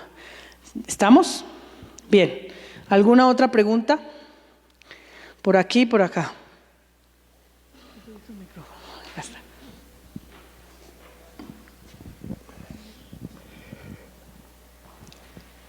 La forma en que, la forma en que nos lo plantea se ve y se oye muy bonito. El problema que hemos tenido, y creo que en la mayoría de las diócesis, es que, por ejemplo, arrancamos nosotros analizando la problemática. En las parroquias, en las diócesis, en los decanatos, nos pidieron que se hiciera un FODA, fortalezas y oportunidades. Se hizo a nivel raza, como normalmente se dice. Pero, ¿qué es lo que sucede? Empezaron los filtros. Ese FODA pasó a manos del sacerdote. Lo que a él no le convenía que se hiciera, ya no lo pasó. Entonces, al decanato ya no llegó. Lo que llegó al decanato pasó el segundo filtro. Entonces, al encargado del decanato ya no le convino que tampoco se hiciera esto y ya no se hizo. Llegamos a la parte diocesana y ya el FODA que se había hecho con las necesidades de campo, con las necesidades que de verdad necesita la parroquia, ya no se llegaron hasta allá. Entonces, yo que fui uno de los participantes del FODA, llego con los pelos de la burra en la mano para decirles, ¿saben qué? En mi pueblo se hace falta esto y esto y esto otro más. Y ellos salen con que aquí no dice nada. ¿Por qué? Porque ellos fueron los que filtraron la información. Entonces, cuando nosotros, por precaución, llevamos una copia de lo que se hizo aquí y les demostramos lo que se tendría que hacer, las necesidades que de verdad tiene la parroquia, las necesidades que de verdad tiene la comunidad, a ellos ya no les conviene. Entonces nosotros decimos, bueno, el Papa nos pide una iglesia en salida que trabaje con sinodalidad y con transversalidad. Ah, no, espérate. Primero, antes de eso, me tienes que venir a consultar a mí como sacerdote. ¿Por qué? Porque yo ya me quemé las pestañas para saber todo lo que yo sé. Y así pasa en cada uno de los filtros que van sucediendo. ¿Sí? Gracias a Dios hay sacerdotes que están entendiendo la situación. Pero estamos hablando de un 20%. La mayoría están peleándose todavía entre ellos el hecho de que ¿por qué se les va a quitar la potestad? Entonces, eso es lo que a nosotros nos ha afectado. No es el hecho de que no queramos trabajar. Por ejemplo, se hizo las pastorales. Ok, 9 pastorales para cada parroquia. Para salir del paso, el sacerdote dijo, tú son la pastoral. Sin saber si esas personas sabían de lo que estaban hablando, de lo que iban a trabajar. Nada más era el representante, ¿por qué? Porque estoy bien con el padre, estoy bien con el sacerdote, entonces yo soy el elegido. Desde ahí empezamos mal.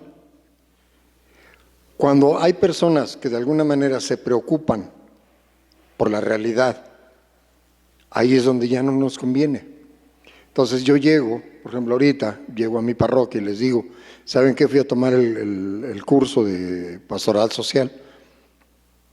Para empezar, pastoral familiar me va a decir, no te metas con lo mío. Pastoral de liturgia, no te metas con lo mío. ¿Por qué? Porque el sacerdote ya dijo que cada pastoral tiene que hacer lo suyo.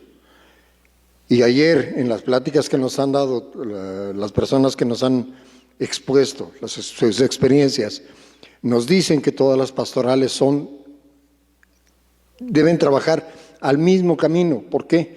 Porque de alguna manera en cualquier lado nos encontramos unas con otras. Pero desgraciadamente no nos estamos poniendo ni nosotros mismos de acuerdo. Como laicos, no nos estamos poniendo de acuerdo. ¿Por qué? Porque inmediatamente que yo, pastoral social, trato de decirte algo que es la pastoral familiar, a ti ya no te conviene, porque no entendemos la situación. Si esta plática que nos dieron a nosotros de pastoral social se comunicara con todas las demás dimensiones, sería excelente. Pero desgraciadamente, aquí nos hablan de una cosa, allá nos hablan de lo mismo, pero nos hacen entenderlo de forma diferente.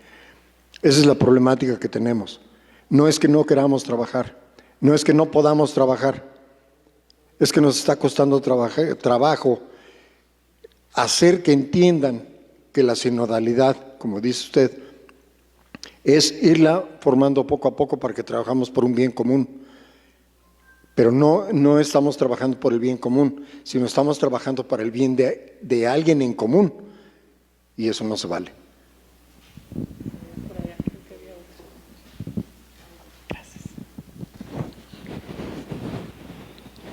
Vamos a recoger varias y luego hago una sola. Sí, muchas gracias, Rosinet. Bueno, siguiendo un poco lo que estábamos comentando sobre la sinodalidad, en ser esta iglesia en salida misionera. No tanto es una pregunta, pero bueno, partiendo de la realidad de donde yo vengo, de Puerto Escondido, yo pensaba, tenemos algunas acciones aquí en la comunidad en favor de algunas personas, yo no puedo decir de todos los pobres de la parroquia, porque no tenemos una estructura para hacerlo, pero hay una experiencia que mensualmente entregamos una despensita pequeña para algunas personas, no son para todas, pero esa práctica ya tiene algunos años. Entonces yo, a raíz de lo que tú estás comentando, yo me estaba preguntando, ¿cómo pasar del asistencialismo para que las personas puedan ser también sujetos? ¿Sí? Porque realmente nos podemos llevar años en esta práctica asistencial. Y la gente, de alguna manera, es cómodo, muy cómodo para algunas personas que se haga esa práctica. Entonces, mi pregunta es, ¿hasta cuándo? ¿Cómo pasar de ese proceso asistencial para proporcionar las herramientas necesarias para que las personas realmente sean sujetas de su propio caminar? Bien. ¿Hay alguna otra antes de pasar? Por aquí, por acá. Ella después. Es más bien algunas resonancias. El día de ayer usted hablaba de la continuidad en el tiempo para ir logrando un proceso. A mí me estuvo así como haciendo un poquito de ruido cuando muchos de nosotros, sobre todo religiosas, sacerdotes, vamos de paso por las parroquias, por las comisiones. Me da un poquito de luz cuando usted ahorita menciona que seamos agentes de cambio y que iniciemos ya. Entonces digo, bueno, si nosotros que vamos ahorita liderando un trabajo, vamos generando en nuestros compañeros a que ellos mismos sean agentes de cambio, pues sin duda seremos esa levadura de la que está hablando. También entiendo que hay diferentes niveles de transformación Y bueno, a lo mejor me toca colaborar en la parroquia, a lo mejor en la diócesis, a lo mejor más arriba, para un cambio estructural. Eso me va quedando más o menos claro en el tiempo que voy caminando. Pero coincido un poquito con la hermana, cómo hacer esta transformación cuando dice nada para los pobres sin los pobres. Cuando aquí en México, creo que muchos de nosotros y mucha gente pobre estamos acostumbrados a recibir y poco nos queremos comprometer en un cambio.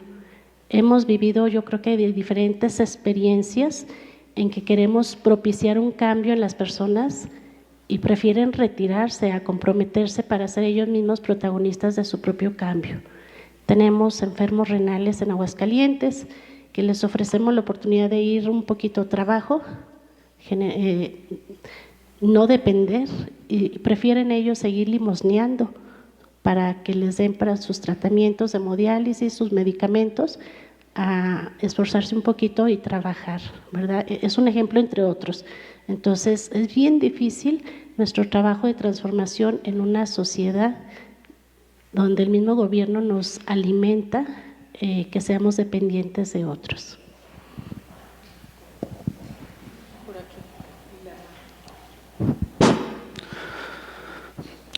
En el tema de hoy de transformación, yo considero que nosotros como seres humanos nunca terminamos de aprender. En la prelatura de Huautla de Jiménez de Oaxaca, en las líneas pastorales que se preparó el plan pastoral, es la formación de los laicos catequistas. Y la formación, pues estamos en estos momentos también formándonos, porque cada vez más nos damos cuenta qué es discernir. Discernir la palabra de Dios, ¿cómo estoy yo? ¿Cómo está mi equilibrio espiritual? ¿Cómo está mi conciencia? ¿Qué estudio he hecho en la zona donde yo estoy, en la comunidad, a nivel local, a nivel nacional? ¿Qué cambios ha habido desde hace unos años atrás? Ha habido cambios. En una comunidad a lo mejor no tenían carretera, pues ya hay acceso, ya es un cambio. No había escuela, a lo mejor había una primaria, ahora ya hay secundaria, ya hay otra forma, otra educación. Yo trato de entender qué cambio ha habido y qué me toca hacer. Si yo tuve la oportunidad de estar en un escritorio, sé qué es el poder, cómo la debo emplear y cómo debo estudiar con los que me rodeen. Así puede estar muy difícil de carácter con la persona, pero yo debo de adentrarme para conocer, pues, empáticamente la situación de la otra persona y poder ir los puntos negativos y positivos de la persona. Y sí podemos, nada más que nosotros también debemos saber dónde están los candados. Los candados a lo mejor tiene la jerarquía, ¿no? ¿Qué hace un catequista? No le puede rebasar, dice el ministro, no, pues aquí no te corresponde eso. O el vicario o el sacerdote, no puedes abarcar esta situación. Entonces, como persona, desde la trinchera que esté uno, podemos hacer algo para el cambio. No precisamente que tengas un título, sino que puedes hacerlo siempre y cuando que acudas aquí en el cerebro y los valores que tenemos cada quien, identificar qué valores poseemos, a dónde estamos bien y a dónde estamos mal. Yo creo que sí podemos avanzar, seguir avanzando, no conformarnos con lo que ya estamos haciendo, sino que seguir despertando, pues abrir las ventanas, abrir las puertas para que entre otros aires y otra forma de actuar. Gracias. Por acá. Hago el comentario por si a alguien le interesa, con relación al PGP, el prepararnos para el jubileo. La SEM ha estado dando algunos temas, algunos subsidios para prepararnos para esa fecha. ¿Y por qué lo hago referencia? Porque va en consonancia mucho de lo que nos estás dando.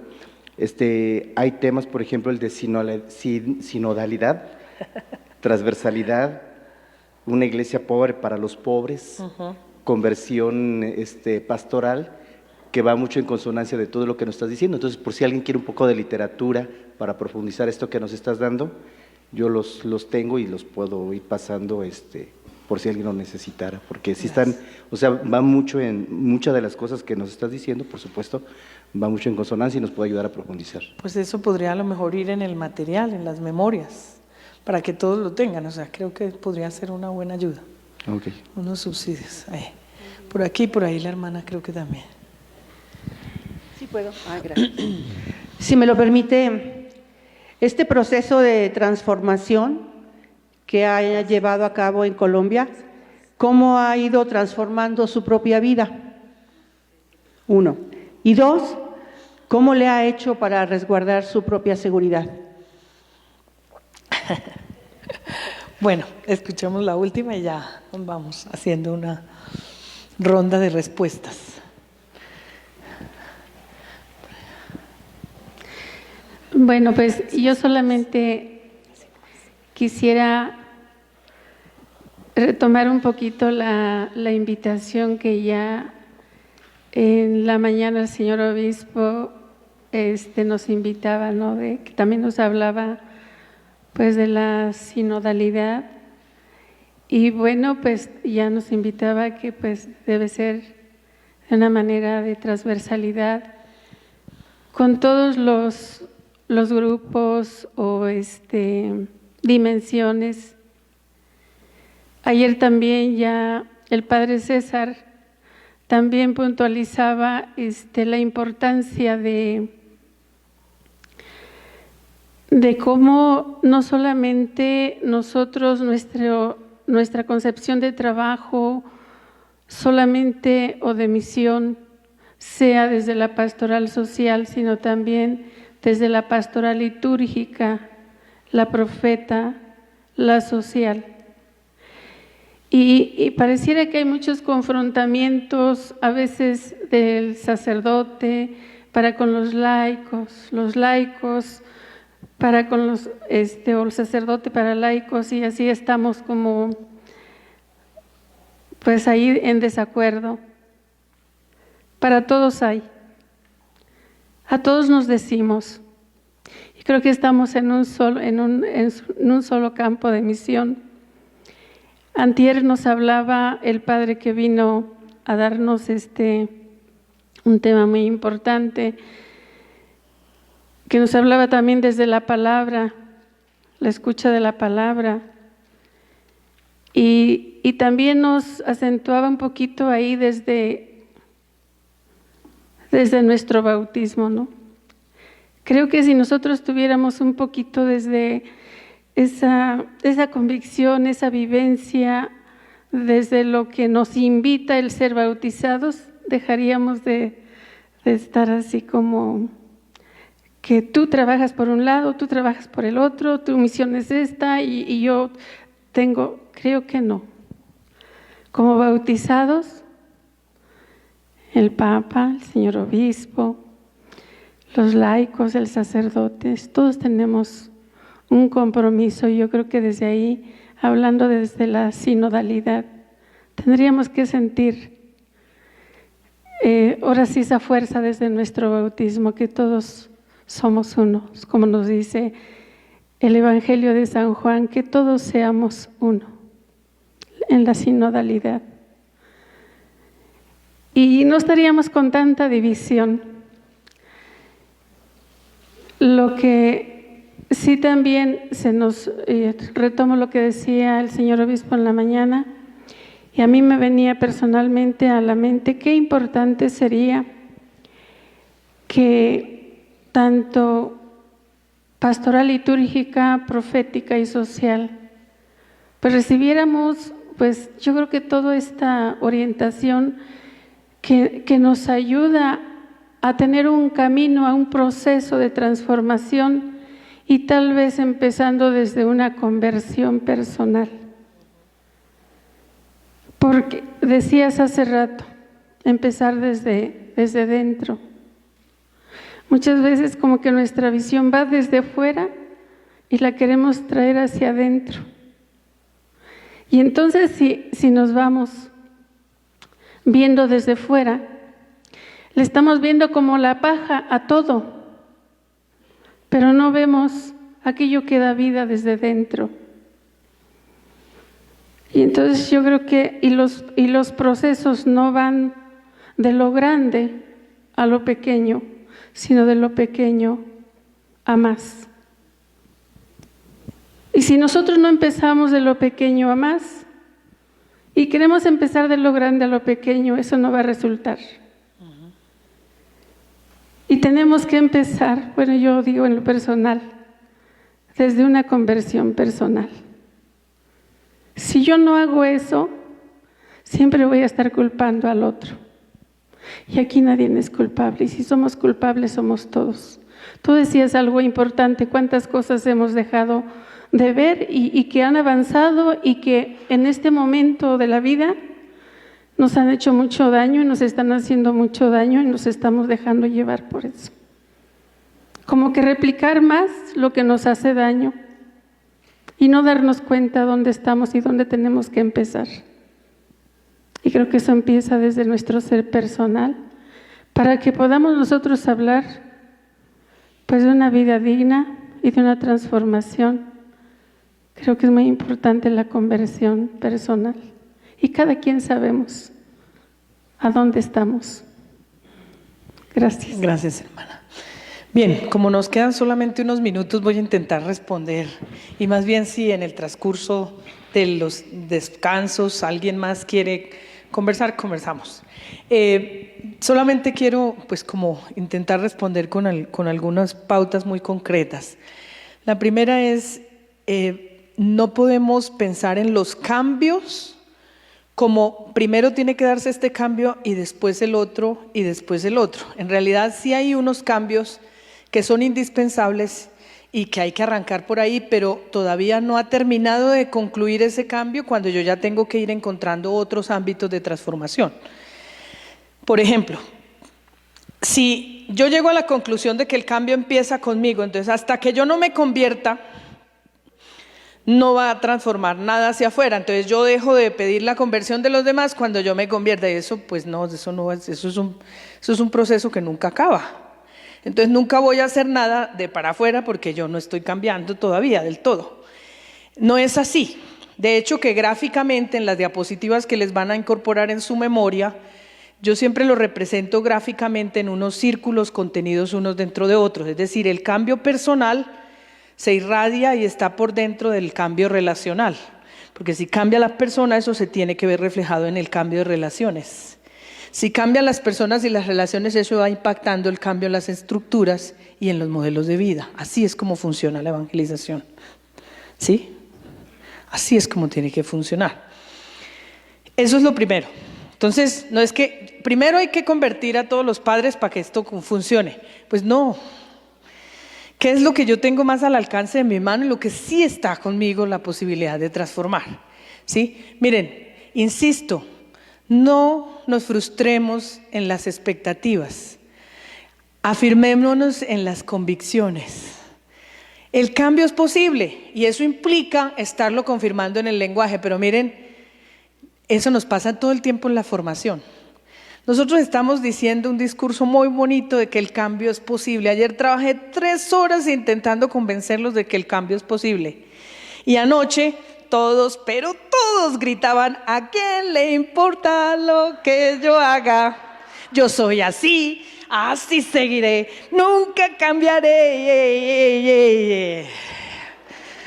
3 horas perdidas intentando convencerlos de que el cambio es posible, porque les aseguro, si es cierto que la palabra tiene poder, ustedes borraron todo lo que yo intenté hacer durante la tarde, porque lo que ustedes se confirmaron en el canto, además bailadito, integrando todos los sentidos, pues eso ya tuvo otro significado, ¿ya?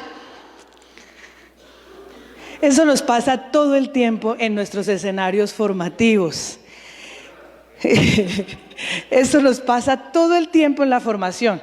Una cosa decimos en la plática y luego contradecimos eso en el juego, en la forma como... Y entonces, definitivamente, es en los pequeños detalles donde tenemos que cuidar la coherencia. Es en los pequeños detalles donde tenemos que cuidar la coherencia. ¿Sí? ¿Cómo vamos sincronizando la palabra y el gesto? ¿Ustedes han visto por qué es que impresiona tanto la figura del Papa Francisco en el mundo no católico? Porque la gente siente que él es más convincente en la medida en que cuida meticulosamente los gestos. Dice más con los gestos que con las palabras. Además, unas palabras que en el contexto europeo nadie entiende, porque eso son palabras muy americanizadas, muy latinoamericanas, ¿sí? Y palabras que no existen en el lenguaje, además él se las inventa, ¿sí? Pero en los gestos cuida mucho el mensaje, en los gestos. El lugar que escoge para decir tal mensaje, de qué manera lo plantea, el gesto de hacerlo con quién, en qué lugar, de qué manera, cuida. Eso es la búsqueda de la coherencia y el mensaje tiene mucho más potencial transformador, ¿ya? De eso se trata. Segundo, tips. Nosotros tenemos que entender desde afianzar nuestras convicciones, tenemos que asegurarnos que busquemos permanentemente involucrar a otros en el proceso. Es decir, ese otro a quien nosotros vemos necesitado de cambiar, de convertirse, no es el enemigo ni es la traba del proceso, es parte del proceso. Es que ahí está nuestro problema. Si yo sigo con mi esquema mental, es que como es el Padre, Él debería, pero no es. Entonces dejemos de verlo como la tranca en la rueda y veámoslo como parte del proceso. ¿Cómo llegamos al Padre? Yo he visto a lo largo de estos años muchas experiencias de conversión preciosas, donde la comunidad laical, ¿sí?, han visto grandes transformaciones en su párroco, precisamente porque se lo conquistaron. Se lo conquistaron a partir del testimonio, mucha oración por él. Y luego yo recuerdo tanto un ejemplo por allá en el Caquetá, eso es en plena Amazonía, un grupo de señoras que tenían una pastoral social preciosa y estaban llevando un trabajo con población desplazada y víctima muy bonito. Le cambiaron al párroco, que era muy convencido de lo social, y les pusieron un sacerdote que él era muy místico, muy de oración, de comunidades de oración, y del tema de lo social, pues nada. Entonces, desde que llegó, ellas se previnieron: se nos va a caer la pastoral, se nos va a acabar la pastoral. Y entonces acudieron un poco: ayúdennos para a ver cómo. Entonces le dije: pues si ustedes de entrada están viendo al Padre con que ahora es el que les va a destrozar la pastoral, pues ya ustedes se bloquearon con él. ¿Cómo lo vemos como parte del proceso? ¿Cómo llegar a él para involucrarlo? Y entonces ahí está el desafío. Ese es el camino de la sinodalidad. Entonces dijeron: pues a él le gusta la oración, vamos a orar con él. Y en medio de la oración empezamos viendo cómo lo vamos involucrando. Entonces ellas se dieron cuenta que dentro del trabajo que hacían con víctimas, con desplazados, hacían unas ollas comunitarias. Entonces la gente iba, trabajaban el día rebuscando algo y venían con lo que conseguían y hacían una olla comunitaria. Entonces lo invitaron para que él viniera a bendecir los alimentos. El padre fue a hacer una oración. Pero cuando vio lo que ahí pasaba, ese padre se enamoró. Yo después tuve que ir y verlo con sus botas y cargando, ayudando a pelar las papas, metido completamente enamorado del proceso. Y yo les aseguro que ni el otro sacerdote, que era tan convencido de lo social, yo lo había visto en ese escenario. Entonces, a veces es nuestro propio prejuicio. Miren, muchas veces no es lo empinado de la montaña lo que nos impide llegar allá a la meta. A veces son nuestras propias piedras en el zapato lo que nos cuesta hacer el recorrido que tenemos que hacer. Entonces, menos prejuicio y lanzarnos. Tercera pauta, que ya tocaron. ¿Cómo superar el asistencialismo? Insisto, la pauta de entrada no es cómo suplo la necesidad física solamente, sino cómo empiezo haciendo que la persona reconozca su dignidad y se la apropie. Y eso a la par de darle una despensa, yo lo puedo hacer. ¿Sí? No es dejar de hacerlo uno por lo otro. Si tiene hambre, pues hay que darle de comer, punto. Pero a la parte de ese alimento, yo le puedo ir hablando de su dignidad, la puedo dejar respondiéndose preguntas que le vayan inquietando y que sea producto de la propia reflexión de la persona que diga, la despensa también puede ser una esclavitud. Porque si yo genero dependencia de la ayuda que ustedes me dan, entonces salí de una esclavitud de la pobreza a otra, que es la dependencia. Pero tiene que ser una reflexión con el pobre, con el otro, ¿ya? Y esa es la manera de salir de ahí. Por eso yo insisto, preocupémonos menos de preparar súper excelentes y profundas catequesis y más bien aprendamos a hacer muy buenas preguntas. Y tercero, nadie puede decir que ha cambiado totalmente. El cambio es una cosa que nunca para. Y definitivamente el ejercicio de lanzarse a transformar entornos o realidades nos obligan a cambiar. ¿Por qué razón? Pues porque uno termina dándose cuenta que uno es el primero que empieza a obstruir el cambio en otros cuando no cambia ciertas actitudes. Entonces, a mí me costaban muchas cosas y realmente a veces con experiencias muy dolorosas, pues he tenido que ir aprendiendo a moderar, a cambiar, a transformar. Entonces, el cambio definitivamente es un tema que todo el tiempo está aconteciendo. No es que pueda decir yo, mi conversión fue primero y después yo salí a hacer. No, todo el tiempo creo que estoy aprendiendo y aprendiendo muchas cosas de la gente. Pero creo que sí, reconocerse que uno es una persona en proceso de aprendizaje constantemente ayuda mucho porque le da la actitud de escuchar más, de estar reconociendo que el otro siempre tiene mucho que aportarnos. No es solamente lo que uno tiene para dar, sino lo que el otro le puede aportar. Y en temas de seguridad, pues nada le garantiza a uno que es inmune a los ataques, a los problemas de inseguridad.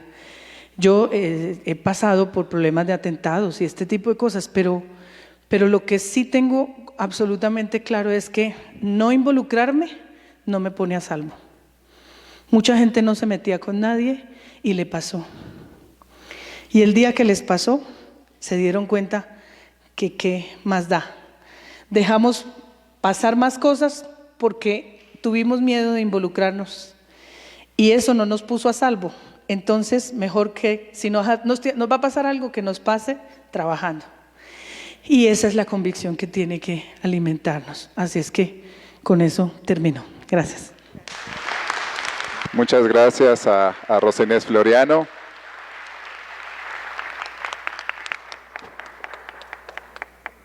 Muchísimas gracias a Rosita de la Pastoral Social de Cáritas Colombiana. Pedimos si puede pasar aquí al frente con Monseñor Gustavo y el Padre Rogelio, que le entregaran una constancia, un agradecimiento. Y le brindamos otro fuerte aplauso, por favor, a Rosita, que nos acompañó estos 2 días aquí en la Semana de Formación.